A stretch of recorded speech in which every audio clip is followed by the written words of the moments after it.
अस्सलाम वालेकुम बच्चों, क्या हाल चाल हैं। उम्मीद है ठीक ठाक बढ़िया खैरियत से होंगे। आज के इस वन शॉट लेक्चर के अंदर हम एग्जाम ओरिएंटेड तरीके से इस चैप्टर को पढ़ेंगे, चाहे आपके एग्जाम के अंदर 10 महीने हो या 10 दिन हो। ये जो पूरा वन शॉट लेक्चर है इसके अंदर सारी टिप्स एंड ट्रिक्स एंड हमने ऐसा प्लान बनाया है कि आपके भी 90% से अबव मार्क्स आने वाले हैं, जैसे हमारे प्रीवियस 287 प्लस बच्चों के आए। हमने आपके लिए सारी चीजें बिल्कुल फ्री की हुई हैं। अगर आप इस वीडियो की कमेंट सेक्शन में जाएं और यहां पर हमने हमारे टॉपर बच्चे 300 बच्चे जिनके 90% से अबव मार्क्स आए 9-10 क्लास में, उसके नोट्स हमने आपके लिए रखे हुए हैं। ये पहली लिंक है। दूसरी लिंक कि आपको पूरी बुक के चैप्टर्स के लेक्चर्स चाहिए, सारे कॉन्सेप्ट्स के चाहिए, तो दूसरी लिंक पर क्लिक करेंगे तो आपको सारे लेक्चर्स मिलेंगे। देन आपको हमारे व्हाट्सएप चैनल जहां पर सारी न्यू गेस्ट पेपर अपडेट सारी मिल रही होंगी, तो इससे आप जरूर ज्वाइन कीजिएगा। सही है, एक नंबर चीज यहां पर ही हुई।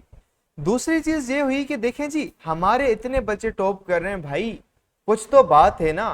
वो बात कैसे, हम सारी रिसोर्सेज आपको दे रहे हैं यूट्यूब पर, तो इसलिए सबसे पहली बात तो हमारे यूट्यूब चैनल को कर लें आप सब्सक्राइब, कि कोई भी नया लेक्चर जो है ना वो आप इसे मिस ना करें। ऑल पे क्लिक कर लें, वीडियो को लाइक करें, देखें जी कितनी मेहनत लगती है, हम आपके लिए कितना काम करें, थोड़ा सा हमारी टीम के लिए आप अप्रिशिएट कर लें। इसके बाद जैसे हम हमारे बच्चे कुछ स्पेशलाइज तरीके से 95% 97 हमारे जो टॉप लाते हैं, उनके लिए हमने प्रॉपर स्टडी प्लान बनाया हुआ है कि जी हमारी लाइव क्लासेस बेच होती हैं जिसके अंदर हमारे बेहतरीन टीचर्स पढ़ाते हैं, और वो लाइव क्लास में आके हर बच्चे के प्रॉब्लम्स कॉन्सेप्चुअली पढ़ा रहे होते हैं। फिजिक्स, केमिस्ट्री, मैथ, कोई भी सब्जेक्ट हो, इसके टेस्ट हम लिए जाते हैं, बिल्कुल वो सवाल आते हैं। हम हर हफ्ते टेस्ट लेते हैं बच्चों का, एग्जैक्टली वही एग्जाम के अंदर सवाल आते हैं। तो सारे के सारे लेक्चर, डाउट ग्रुप, 24 घंटे पूरे साल 24/7, भले रात को 3 बजे मसला हो, हमारा टीचर आपको हेल्प करने के लिए तैयार होगा। और उसकी पूरी की पूरी फीस सिर्फ और सिर्फ 21,000 रुपए है, सारे के सारे सब्जेक्ट्स की। तो जी अगर आपको भी मसला आ रहा है कि जी हम तैयारी कैसे करें, कोई मेंटोर होना चाहिए कि जो हमें बताए कि एक अलिफ बे पे ते करके समझाए कि सर मार्क्स कैसे लाने हैं, तो हमने हमारे पाकिस्तानी बच्चों के लिए ये चीज बहुत कर ली। अगर आप भले फॉरेन से हो, पाकिस्तान से हो, अगर आपको बिल्कुल वीआईपी लेवल की चीज चाहिए, मेंटोरशिप चाहिए और लाइव क्लासेस के अंदर कॉन्सेप्चुअल चीजें करनी है और एग्जाम्स के अंदर गारंटेड मार्क्स चाहिए, अभी हमें इस व्हाट्सएप नंबर पे मैसेज करें और हम आपको बेच के अंदर ऐड कर लेते हैं। एंड सबसे इंटरेस्टिंग बात यह है कि आप 2 दिन तक पूरी अमाउंट को रिफंड कर सकते हैं, and that's the whole logic here. तो अभी हम चलते हैं हमारे चैप्टर की तरफ, जिसके अंदर हम सारे के सारे concepts and tips and tricks को समझते हैं।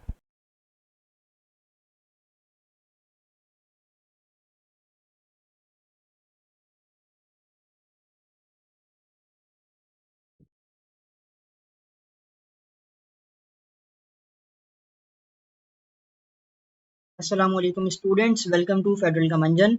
आज हम चैप्टर नंबर 5 के शॉर्ट रिस्पॉन्स क्वेश्चंस को डिस्कस करेंगे।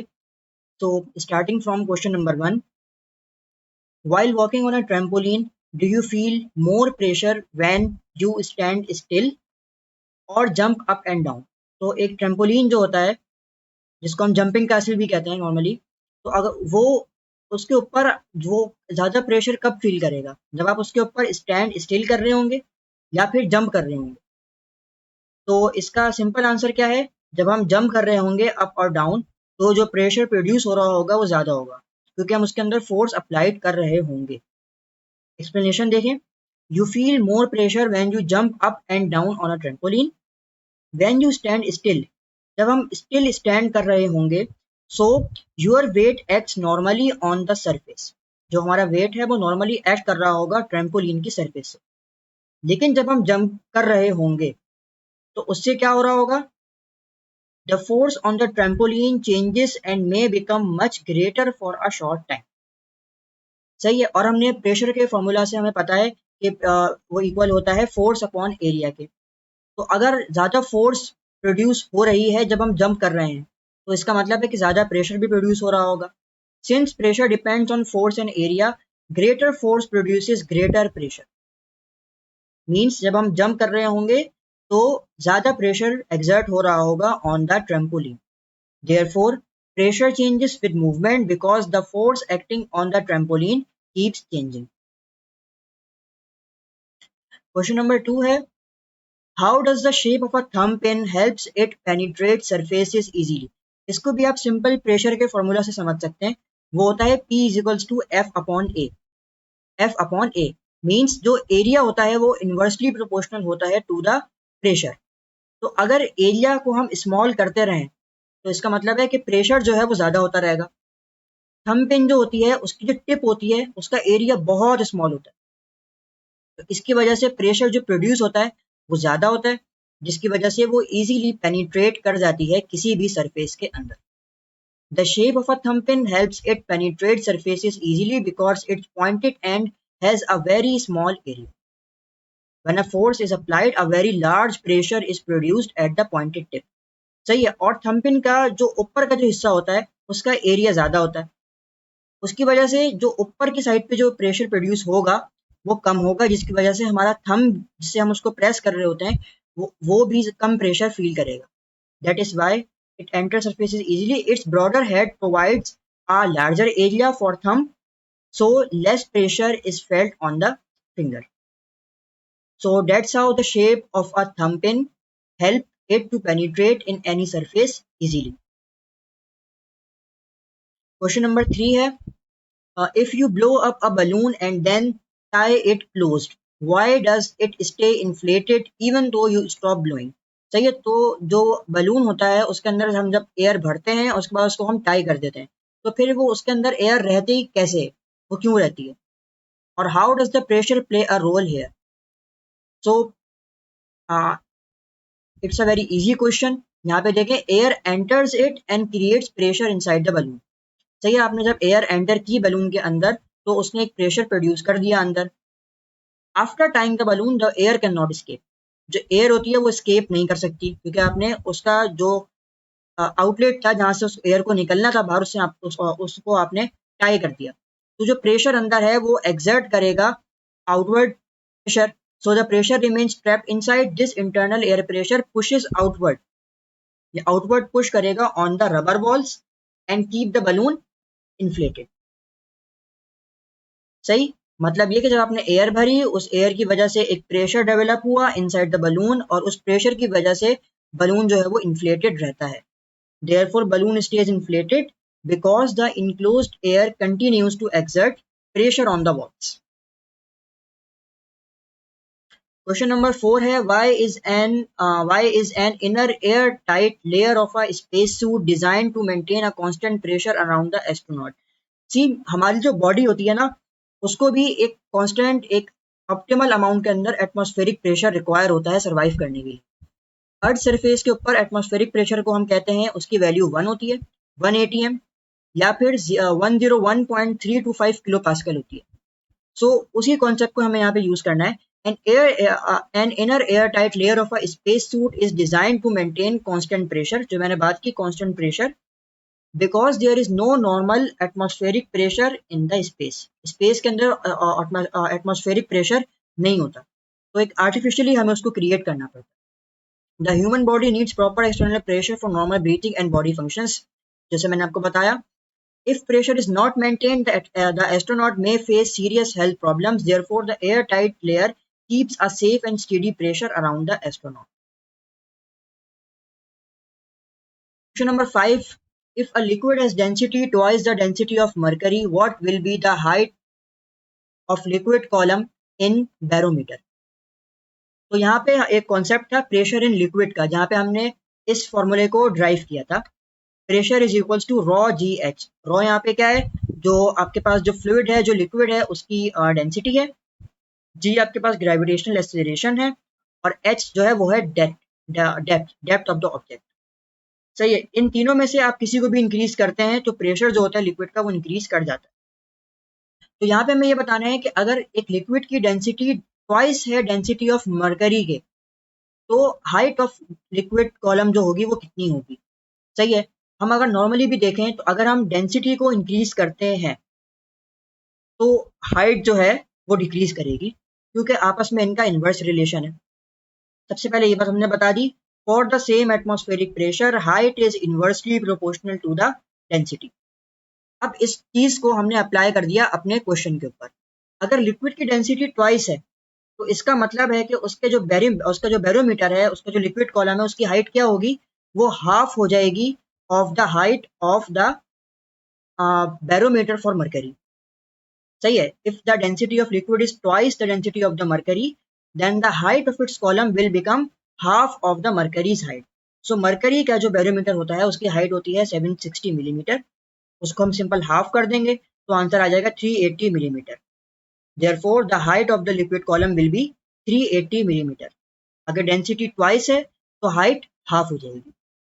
भाई ये लेक्चर तो तुम बहुत मजे से देख रहे हो, लेकिन तुम्हें पता है कि लेक्चर देखने से खाली 90% मार्क्स नहीं आ जाते। असल में भाई मार्क्स कैसे आते हैं, तो भाई ये लेक्चर देखने के बाद आपने नोट्स खुद के बनाने होते हैं और फिर साथ में आपने प्रैक्टिस भी करने होते हैं सवाल।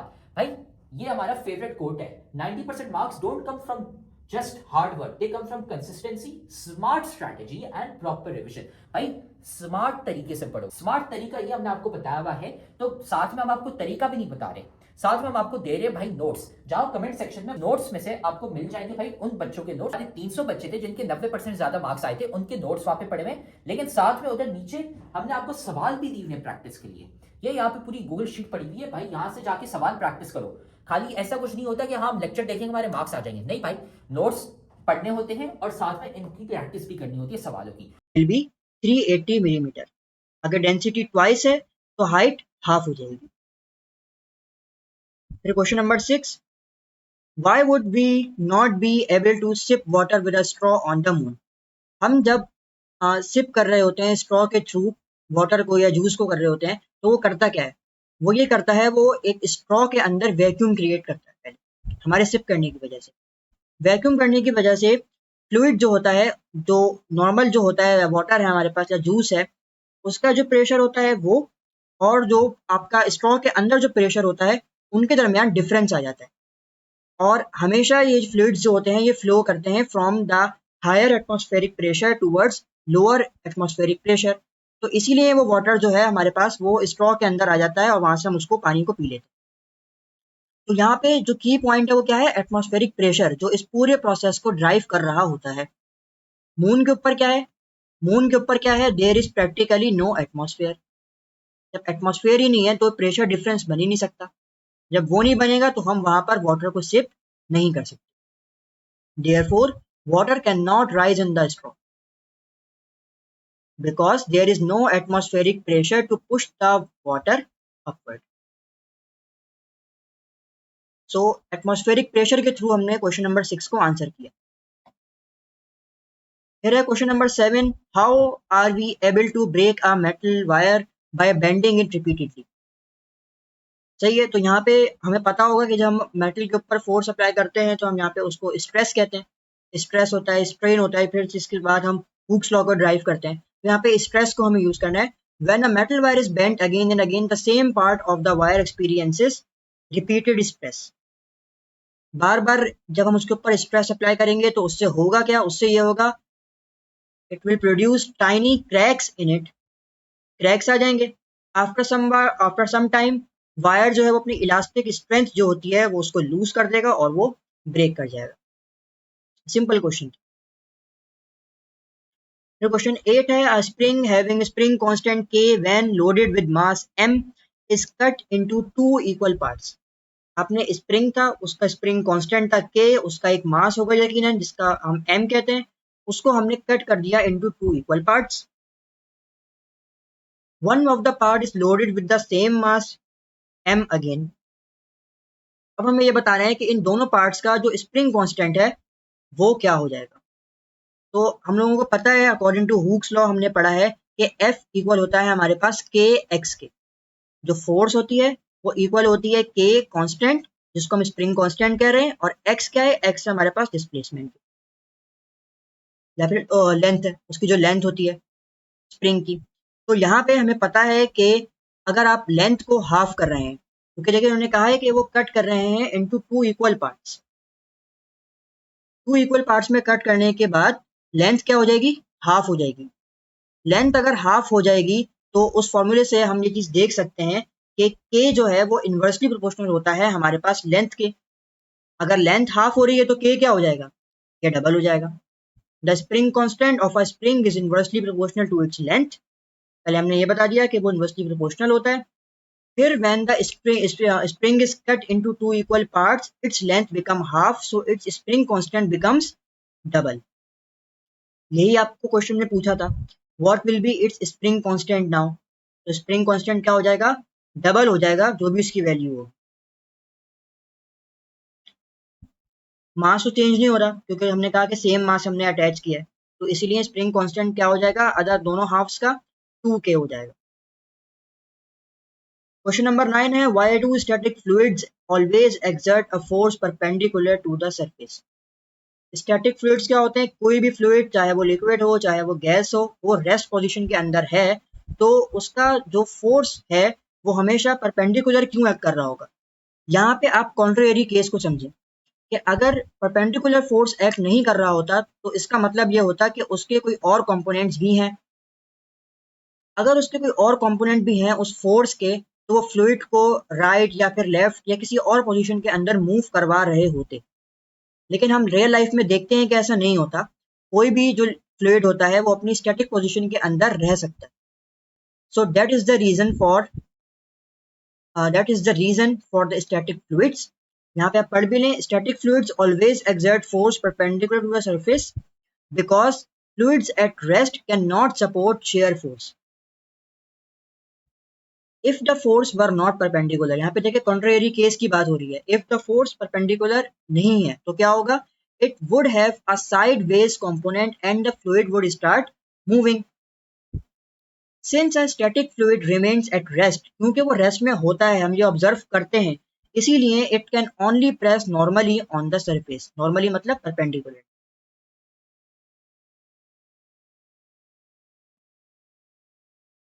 फिर क्वेश्चन नंबर 10 और लास्ट क्वेश्चन है, how can a small car lifter lift loads heavier than itself? सबसे पहले बताना है हमें कि कौन सा लॉ है जो इस पूरे प्रोसेस को गवर्न कर रहा होता है। उस लॉ का नाम है पास्कल्स लॉ। पास्कल लॉ क्या होता है, प्रेशर हम जब अप्लाई करते हैं तो वो इक्वल प्रेशर जो होता है वो ट्रांसमिट हो जाता है other parts of the liquid के। सही है, और हमें पता है कि कार लिफ्टर्स जो होते हैं या हाइड्रोलिक होते हैं, इसका मतलब है कि ये पास्कल्स लॉ को ओबे करते हैं। तो यहाँ पे हो क्या रहा होता है, हम एक स्मॉल फोर्स अप्लाई करते हैं एक स्मॉल पिस्टन के ऊपर। सही है, तो उससे एक प्रेशर प्रोड्यूस होता होगा जिसको हमने कह दिया F1/A1। प्रेशर होता है F/A, तो हमने जो पिस्टन के ऊपर जो प्रेशर अप्लाई हुआ इसको हमने कह दिया F1/A1। तो ये प्रेशर जो है, क्योंकि पास्कल्स लॉ यहाँ पे ओबे हो रहा है, तो ये प्रेशर ट्रांसमिट हो जाएगा लार्जर पिस्टन के ऊपर। The pressure produced is transmitted equally through the liquid to a larger piston। वही प्रेशर ट्रांसमिट हो गया लार्जर पिस्टन के ऊपर। सही है, तो अगर हम इसको P1 कह दें, इस चीज को P1 कह दें जो कि प्रेशर ट्रांसमिट होकर आया है लार्जर पिस्टन तक, और A2 यहाँ पे डिवाइड हो रहा है, इसको अगर हम जाके मल्टीप्लाई करवा दें जो कि हायर सरफेस एरिया रखता है, तो उसकी वजह से जब हम मल्टीप्लाई करेंगे तो F2 जो यहाँ बनेगी वो बहुत ज्यादा बनेगी। Because the large piston has a greater area, it produces a much larger upward force। तो ऐसे हमने फोर्स को जो है वो कई गुना मल्टीप्लाई कर दिया using Pascal's law. Therefore, a small car lifter can lift a heavy load by multiplying force through hydraulic pressure। So that's the end of the video। हम लोगों ने चैप्टर नंबर 5 के 10 शॉर्ट क्वेश्चन आंसर्स को discuss किया and I hope you enjoyed the video। Thank you very much। अल्लाह हाफिज़। तो उम्मीद है आपको लेक्चर यहाँ तक समझ आ गया होगा। एक जो बात है जिसकी वजह से हमारे इतने सारे बच्चों के 90% अबव मार्क्स आते हैं, उनको एक चीज पता होती है, वो होती है एग्जाम के अंदर लिखे कैसे जाते हैं। और ये जो चीज है ना एग्जाम के अंदर लिखना, एग्जाम राइटिंग मेथड सेशन, ये हम हमारी बैच के अंदर करवाते हैं। सही है, बच्चा बैठ के सवाल कर ले, लेक्चर देख ले, कुछ भी कर ले, अगर वो उसको एग्जामिनर अगर उसको लिखना नहीं आता तो एग्जामिनर उसको मार्क्स ही नहीं देगा। तो हम उसको ऐसी टिप्स एंड ट्रिक्स देते हैं, तो भाई एग्जामिनर जो चेक करने वाला है ना वो मार्क्स काट ही नहीं पाएगा। जब काट ही नहीं पाएगा तो आपका तो टॉप बनना पक्का है। तो जी हम हमारी बैच के अंदर बच्चों को ये पूरी चीजें करवाते हैं, हम नोट्स गाइडेंस सारी चीजें A to Z करवा रहे होते हैं। अगर आपको भी ज्वाइन करना है तो आप इस नंबर पर कॉन्टेक्ट करके मैसेज करें और हम आपको बैच के अंदर एनरोल कर लेंगे। इसके अलावा अगर आपको क्या चाहिए, फ्री में नोट्स चाहिए, फ्री का मटेरियल चाहिए, तो यहाँ पर डिस्क्रिप्शन में सारे के सारे लेक्चर्स की लिंक, सारे के सारे नोट्स की लिंक, सारी की सारी चीज़ों की लिंक्स गिवन है। तब तक के लिए अल्लाह हाफिज़, टेक केयर, गुड बाय बच्चों।